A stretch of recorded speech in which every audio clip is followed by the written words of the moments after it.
بسم اللہ الرحمن الرحیم۔ السلام علیکم ناظرین، میں محمد فاروق ڈوگر، نمائندہ خصوصی روزنامہ پاکستان پروگرام آمنے سامنے میں حاضر خدمت ہوں۔ ہمارے ساتھ موجود ہیں جناب آزاد تجزیہ نگار ایم ایس صدر قریشی صاحب۔ ہم جناب قریشی صاحب کو آمنے سامنے پروگرام میں خوش آمدید کہتے ہیں۔ ناظرین، آج جو ہمارا پروگرام ہے وہ ہے عمران خان صاحب نے جو اعتماد کا ووٹ حاصل کیا ہے قومی اسمبلی سے، اور 178 ارکان نے ان پر اعتماد کا اظہار کیا ہے، اور پی ڈی ایم نے اس اجلاس کا بائیکاٹ کیا تھا۔ تو اس کے ساتھ ساتھ سوشل میڈیا پر ایک طوفان گرم ہو چکا ہے کہ 178 تو ارکان ہی نہیں تھے، تو 178 کے ارکان سے ووٹ کیسے حاصل کر لیا۔ تو ہم جناب قریشی صاحب سے اس موضوع پہ گفتگو کریں گے۔ اس کے ساتھ ساتھ چیئرمین سینٹ کے لیے جوڑ توڑ اور رابطے شروع ہو چکے ہیں۔ چودھری برادران نے بلاول بھٹو کو صاف کہہ دیا کہ ہم صادق سنجرانی کو ووٹ دینے کا وعدہ کر چکے ہیں، تو ہم یوسف رضا گیلانی کو ووٹ نہیں دیں گے۔ اس کے ساتھ ساتھ انہوں نے بلاول بھٹو نے وسیم اکرم پلس یعنی کہ عثمان بزدار کو فارغ کرنے کے لیے پلاننگ شروع کر دی ہے، اور لاہور میں ڈیرے ڈالی ہیں۔ شمزہ شہباز کے ساتھ مل کے کچھ کھچڑی بن رہی ہے۔ اور ساتھ ساتھ ایک بڑا ناخوشگوار واقعہ ہوا ہفتے والے دن کہ پارلیمنٹ ہاؤس کے باہر مسلم لیگ نون کے رہنماؤں اور پی ٹی آئی کے کارکنوں کے درمیان لڑائی ہو گئی، اور اس کا بڑا ایک اچھا عمل نہیں کیا دنیا کے سامنے کہ ایک معزز اراکین پر ایک کارکنان نے حملہ کر دیا۔ تو ہم جناب قریشی صاحب سے گزارش کریں گے کہ وہ اپنی گفتگو کا آغاز کیجیے۔ بسم اللہ الرحمن الرحیم۔ ورفعنا لک ذکرک، صدق اللہ العظیم۔ السلام علیکم ناظرین، امید ہے کہ آپ خیر و عافیت سے ہوں گے اور اپنے روزمرہ کی معاملات میں مشغول ہوں گے، اور میں دعا کرتا ہوں پورے عالم انسانیت کے لیے اور بالخصوص مسلمانوں کے لیے اور اپنے ہم وطنوں کے لیے کہ اللہ تبارک و تعالیٰ ان کو جہاں کہیں بھی ہیں اپنی حفظ و امان میں رکھے، اور ان کو ہر قسم کی پریشانی سے، وباؤں سے، بلاؤں سے محفوظ فرمائے۔ ناظرین، جہاں تک ہمارے ملک کی سیاست کی بات ہے تو میں اس میں اتنا کہوں گا، وَتُعِزُّ مَن تَشَاءُ وَتُذِلُّ مَن تَشَاءُ بِيَدِكَ الْخَيْرُ إِنَّكَ عَلَىٰ كُلِّ شَيْءٍ قَدِيرٌ۔ عزت دینے والا رب کائنات ہے اور سب کچھ اسی کے ہاتھ میں ہے، لیکن موجودہ حکومت کے جو ہمارے سامنے حالات نظر آ رہے ہیں اس میں باقاعدہ طور پر یہ چیز واضح ہوتی نظر آ رہی ہے کہ جو ہمارے اس وقت ارکان پارلیمنٹ ہیں اور حکومت کی جانب سے، خاص طور سے جو حکومت کی بینچوں پر بیٹھے ہوئے ہیں اور جو حکومتی جماعت کے کارکنان ہیں اور ان کا لیڈر، ان میں عدم برداشت بالکل ختم ہو گیا ہے۔ وہ یہ چاہتے ہیں کہ جو بات وہ کہیں ان کو من و غن ہر ایک مانے، ان کی ہر ایک بات کو جو ہے اس پر لبیک کہا جائے، اور یہ چیز مجھے اسی طرف لے کے جا رہی ہے کہ میں آپ سے تھوڑا سا پیچھے لے کے جاتا ہوں، آپ کو 30 سال پیچھے لے کے جاتا ہوں، جب ملک کے سب سے بڑے شہر کراچی، جو ملک کی اکنامی کا بہت بڑا ہب ہے اور جو پاکستان کی جتنی بھی ٹیکسز جمع ہوتے ہیں وہ پورے پاکستان کے ایک طرف اور کراچی کے ایک طرف سب سے زیادہ ریونیو دینے والا شہر کراچی، اس میں ایک جماعت نے سر اٹھایا، اور پھر وہ یہ ہوا کہ پورے شہر کراچی کو انہوں نے اس طرح یرغمال بنایا کہ جناب جو وہ کہیں گے وہی ہوگا، جو انہوں نے کہہ دیا وہی صحیح ہے، جو وہ چاہتے ہیں وہی ہونا چاہیے۔ تو یہی پالیسی اب یہ موجودہ حکمران اختیار کر رہے ہیں کہ ہم نے جو کہہ دیا وہ صحیح ہے، اور ہمارا کارکن صحیح ہے، چاہے وہ اپنی ماؤں بہنوں کی عزت اچھالے، چاہے وہ اپنے بزرگوں کے اوپر ہاتھ اٹھائے۔ یہی کچھ وہاں کراچی میں ہوتا تھا۔ وہاں اس وقت زیادہ آزادی تھی تو لوگ گن اور پستول سے بات کر رہے تھے، یہاں ابھی تھوڑا سا نئے ہیں تو انہوں نے دنگا بستی شروع کی، ہاتھا پائی کیے اور گولیاں بھی چلائی ہیں، پچھلے اس میں آپ نے دیکھ لیا تھا۔ تو یہ اسی سے لے کے جا رہا ہے۔ اچھا، مزے کی بات یہ جو یہ بات میں آپ سے کرنے جا رہا ہوں، یہ بڑی غور طلب بات ہے۔ مزے کی بات یہ ہے کہ اس جماعت کو بھی سپورٹ کرنے والے ہمارے ادارے اور ایجنسیاں تھیں۔ کھلا بات ہے، یہ کھلا بالکل واضح طور پہ یہ بات ہے کہ اس جماعت کو بھی بھرپور سپورٹ کرنے والے ہمارے اس وقت کے ڈکٹیٹر تھے۔ 22 مئی کا واقعہ سب کے سامنے ہے، اور اس کے علاوہ بھی اس جماعت کو جو دہشت گردوں کی جماعت تھی، اس کو جو بیک گراؤنڈ سے اور فرنٹ پر بھی سپورٹ کر رہے تھے وہ ہماری ایجنسیاں اور ہمارے ادارے تھے۔ اور موجودہ اقتدار والی جماعت، اس کو بھی ہمارے اداروں کی بھرپور سپورٹ حاصل ہے اور انہوں نے ہی اس کو اقتدار میں لا کے بٹھایا ہے. تو اب ظاہر سی بات ہے کہ وہی ادارے وہاں تھے، وہی ادارے یہاں ہیں، وہی طریقہ کار یہ بھی اپناتے جا رہے ہیں اور اپنائیں گے. ابھی تو جسے کہتے ہیں نا ابتدائی عشق ہے، روتا ہے کیا آگے آگے دیکھیے ہوتا ہے کہ ابھی تو جو سلسلہ شروع کیا ہے کہ پارلیمنٹ کے باہر آئے ہوئے لوگوں کو مارنا شروع کیا. اب یہ گھر گھر جا کے لوگوں کو ماریں گے اور گھر سے نکال کر ماریں گے. اور اللہ نہ کرے میرے منہ میں خاک کہ وہ سلسلہ پنجاب میں نہ شروع ہو جائے جو کراچی اور سندھ میں ہوا تھا کہ بوری بند لاشیں اور جناب ساری چیزیں. یہ سلسلہ یہاں پر بھی ہوگا اگر ہماری اسی طرح سے ناجائز سپورٹ کرتے رہے. اور جو کچھ اسمبلی کے اندر ہوا وہ آپ نے دیکھا، میڈیا نے دکھایا، جو اسمبلی کے باہر ہوا وہ بھی آپ نے دیکھا، میڈیا نے دکھایا. تو ان تمام چیزوں کا ووٹ سے کوئی تعلق نہیں ہے، یہ باتیں علیحدہ ہیں. یہ اب ووٹ کی بات اگر ہم کرتے ہیں، جیسا فاروق صاحب نے کہا کہ جی اعتماد کا ووٹ حاصل کر لیا، ایک وہ شخص ان لوگوں سے اعتماد کا ووٹ حاصل کر رہا ہے جن کو وہ خود کہہ چکا ہے کہ وہ بک چکے ہیں. اور واضح طور پہ انہوں نے الفاظ میں کہا کہ ہمارے یعنی پی ٹی آئی کے تحریک انصاف کے 16 اراکین بکے تھے، انہوں نے اب دوسری جماعت کے لوگوں کو ووٹ ڈالا تھا. اب ان سے ہی آپ اعتماد کا ووٹ لے کے اپنے منہ میاں مٹھو بن رہے ہیں تو اس میں کوئی کمال نہیں. اچھا پھر دوسری بات، اعداد و شمار مختلف لوگوں سے آئے ہیں اور میں نے اپنے کل کے بھی تجزیے میں یہ بات کہی تھی جو سنڈے اسپیشل بلیٹن چلا تھا ہمارا، اور آج بھی میں یہ بات کہہ رہا ہوں کہ اسمبلی کے اندر جو تعداد تھی لوگوں کی کل وہ 178 نہیں تھی. وہاں موجود حاضرین ایم این ایس کی، تمام افراد کی بات نہیں کر رہا، وہ تمام افراد تو بہت سارے اکٹھے ہو گئے تھے. ایم این ایس کی تعداد جو تھی وہ 178 نہیں تھی، تو 178 ووٹ کیسے پڑ گئے؟ یہ بڑی سوچنے والی بات ہے، بڑی غور طلب بات ہے. اور جو ہمیں اطلاعات مل رہی ہیں کہ جناب علی اختر مینگل گروپ کے جو 5 ارکان تھے وہ بھی اسمبلی میں نہیں پہنچے تھے. آزاد امیدوار نے ایک وہاں باقاعدہ طور پہ کہہ دیا جناب علی میں ووٹ نہیں ڈالوں گا. پھر دوسرے کچھ امیدوار ایسے تھے جن کے ووٹ کینسل ہو چکے تھے، وہ بھی نہیں تھے. یہ سارا سلسلہ ہونے کے باوجود اسپیکر، اب آتی ہے بات اسپیکر قومی اسمبلی کے اوپر. اسپیکر قومی اسمبلی جو ہوتا ہے وہ غیر جانبدار ہوتا ہے، لیکن اس نے کل جو کام وہاں پر کیا ہے، جو اعداد و شمار پیش کیے ہیں، وہ بالکل حاضرین مجلس سے نہیں ملتے. لہذا سپریم کورٹ آف پاکستان اس پر از خود سومٹو نوٹس لے فوری طور پر اور اسپیکر سے وہ اعداد و شمار طلب کرے کہ جناب علی کن کن لوگوں کی حاضری ہوئی ہے اور کن کن لوگوں نے ووٹ دیا ہے. اور اسپیکر سے، اسپیکر کے چیمبر سے وہ کاغذات ہمارا سپریم کورٹ آف پاکستان منگائے، اس کی باقاعدہ اسکروٹنی کرے. اور اگر اسکروٹنی سچ ثابت ہوتی ہے، جیسا کہ سوشل میڈیا پہ اب عام ہو چکا ہے کہ جناب علی 178 افراد تو وہاں موجود ہی نہیں تھے ایم این ایس، تو یہ 178 ووٹ کیسے پڑ گئے؟ اس کا مطلب یہ کہ اسپیکر نے بھی غلط بیانی کی، جھوٹ بولا اور جھوٹا ریزولوشن پاس کیا. لہذا آپ کا قومی اسمبلی کا اسپیکر بھی نااہل ہو چکا ہے. جی فاروق صاحب آپ کیا فرما رہے ہیں؟ میں آپ سے یہ پوچھنا چاہ رہا ہوں کہ آپ نے کہا کہ سپریم کورٹ کو سوموٹو ایکشن لینا چاہیے.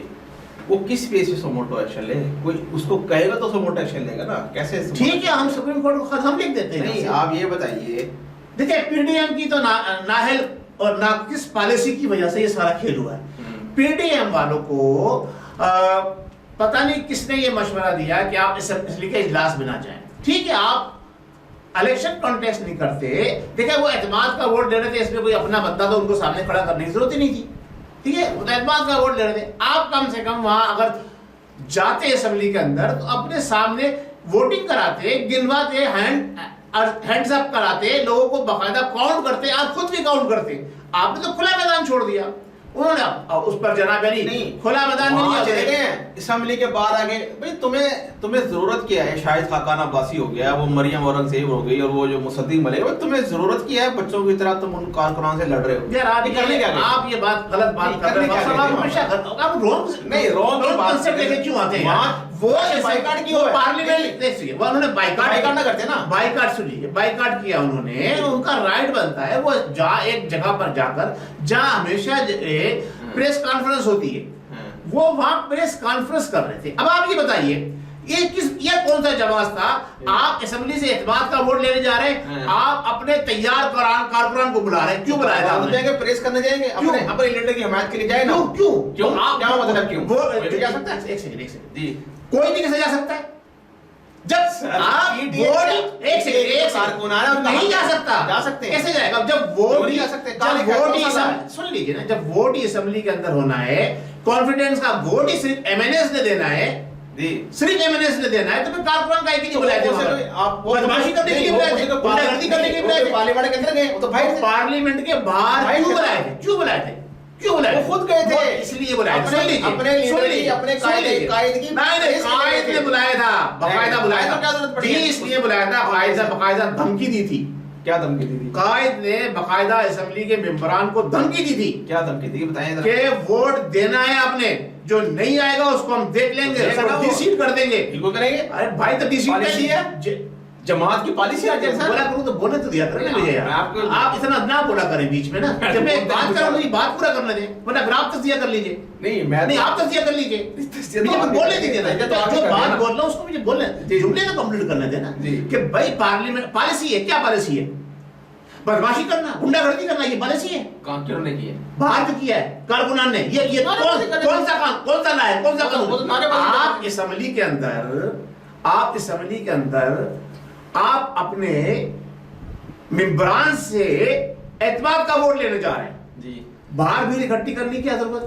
پھر آپ نے باقاعدہ دھمکی دی ہے کہ جو مجھے ووٹ نہیں دے گا، جو اسمبلی میں آئے گا نہیں، اس کو میں ڈی سی ایٹ کر دوں گا۔ بالکل صحیح کہا اس نے، جی بولے، میں تو ایسے بات کر رہا ہوں نا، تو پھر آپ بات پوری کہنا آگے، کیا صحیح کہا ہے؟ وہ جھوٹے لپاڑی نے صحیح کہا ہے، جس جھوٹے لپاڑی نے، وہ جو نیازی ہے، آپ کی میں کوئی بات نہیں سنوں گا، اس لیے کہ اس نے غلط کہا ہے۔ کیسے بھائی آپ اسمبلی کے اندر ووٹ لینے جا رہے ہیں، آپ دنگا بستی کرنے جا رہے ہیں، پھر کارکنان ڈی چوک پر موجود تھے، وہ وہاں اسمبلی کے سامنے کیوں آئے؟ پھر اگر آئے بھی تھے ٹھیک ہے، جو پریس کانفرنس کر رہے انہیں کرنے دو، آپ تو جیتے ہوئے ہو نا، آپ تو کہتے ہو ہمارا لیڈر اکیلا ہی، او بھائی اکیلا ہی، تو پھر ایم کیو ایم کہاں سے آ گئی، پھر جناب علی وہ بی این پی کہاں سے آ گئی، پھر فلانی کہاں سے، یہ 6-8 جماعتوں کا اکٹھا کر کے آپ نے جناب ووٹ ڈلوایا، اور وہ ووٹ بھی ہم تو یہ کہہ رہے ہیں کہ جناب علی ٹھیک ہے، آپ کو ووٹ ڈالا ہے، آپ کے لوگوں نے ڈالے، ہمیں وہ نہیں ہے، آپ یہ کہتے ہیں آپ کے لوگ ووٹ ڈالے، آپ نے از خود کہا کہ جی 16 ارکان بک چکے، تو آپ بکو ہوئے سے عام معافی کا اعلان کیا تھا نا اس نے، انہوں نے کہا جی جو اپنے آپ کو بھی پیش کرتے اپنے عام معافی ہے، لیکن وہ اعتماد کا ووٹ دے، اعتماد کا ووٹ دے، کنڈیشن معافی تھی نا، کنڈیشنل معافی تھی۔ آپ بات کرتے ہیں جناب علی کہ ہم کسی کو ملا کر نہیں، ہم اکیلے ہی لڑ رہے ہیں، وہ بے شرم لوگ ہیں، وہ لوگ بھی بے شرم ہیں جو وہاں بیٹھے ہوئے تھے، وہ اس لیے بیٹھے ہوئے تھے، وہ مجبور تھے، وہ اداروں نے ان کو وہاں جا کے بٹھایا تھا، ورنہ آپ کے سامنے 2 دن پہلے آپ ہی خود بتا رہے تھے یہاں پر، وہ جو ایم کیو ایم کا ہے وہ لیڈر، وہ کھلم کھلا کر رہا تھا میں ووٹ نہیں دوں گا، میں ووٹ ایماندار کو دوں گا۔ وہ بھائی بات سنیے، ڈاکٹر عامر لیاقت کی بات ہو رہی ہے، وہ تو ایم کیو ایم کا ہے جناب، پی ٹی آئی کا تو بنایا ہے اداروں نے، ایجنسیوں نے بنایا اس کو، یار کیوں سے آپ کیوں نہیں بولوں میں؟ آپ جب الطاف حسین نے، یہ الطاف حسین کی سارے حوالی ہے نا، اسی کی بی ٹیم ہے نا یہ سارے، جب الطاف حسین نے نظریہ پاکستان کے خلاف تقریر کی تھی، جب بات کی تھی پاکستان کو توڑنے کی بات کی تھی، تو جب فاروق ستار تقریر کرنے جا رہا تھا تو رینجر والوں نے تقریر نہیں کرنے دی تھی، اس کو اٹھا کے لے گئے تھے، اسی وقت عامر لیاقت کو اٹھا کے لے گئے تھے، اس کے بعد ان کا جناب علی سافٹ ویئر چینج ہو گیا، اب اس کے بعد سے یہ جناب علی حکومت حوالی بن گئے، تو یہ سارا ہمیں پتہ ہے یار، ہمیں نہ پڑھائیں فاروق صاحب، آپ اس فیلڈ میں نئے ہیں، ہمیں اس فیلڈ میں بہت پرانا ہوں، ہمیں سب کچھ پتا ہے، ہم ان لوگوں کے ساتھ بیٹھے اٹھے، جو یہ لوگ جو اب حکومت کے حوالی بنے ہوئے، ہم نے اس وقت بھی ان کی مخالفت کی تھی، میرے قائد امام انقلاب مصطفی نے، کہ اس وقت بھی مخالفت کی تھی، مولانا شاہ احمد درانی نے متحدہ قومی منڈ والوں کی، ایم کیو ایم والوں کی کھلا مخالفت کی تھی، ہم ان کے دستے بازو تھے قائد ملت اسلامیہ کے، کہ یہ بکاؤ مال ہے، یہ جو کام کر رہے ہیں، میں نے جو آپ کو بات کی اس کو آپ ذرا غور سے سنیں، اس بات کو جو میری بات ہوتی ہے اس کو کمپلیٹ کرنے دیا کرے، آپ بولیں لیکن بات تو جملے تو کمپلیٹ کرنے تھے نا، آپ میرے الفاظ، میرے منہ میں اپنے الفاظ نہ ڈالیں، میں آپ کے الفاظ لے کے نہیں چلوں گا۔ اچھا جی، بات یہ ہے کہ جو کچھ بھی اسمبلی میں ہوا وہ یک طرفہ کارروائی تھی۔ اچھا،